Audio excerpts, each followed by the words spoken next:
10 সেকেন্ডেরও কম সময়ে ধ্বংস করা হয়েছে মার্কিন যুক্তরাষ্ট্রের পারমাণবিক বিদ্যুৎ কেন্দ্রের একটি কুলিং টাওয়ার।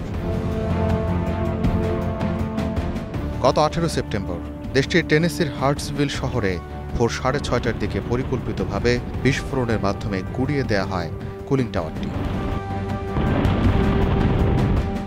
রজার্স প্রকাশিত ভিডিও ফুটেজে দেখা যায় শক্তিশালী বিস্ফোরণের পর মাত্র কয়েক সেকেন্ডের মধ্যে ভেঙে পড়ে কুলিং টাওয়ারটি। এরপর চারপাশে বিশাল ধূলিঝড় তৈরি হয়। এই ধ্বংসযজ্ঞে 900 পাউন্ড বা 400 কেজিরও বেশি বিস্ফোরক ব্যবহার করা হয়।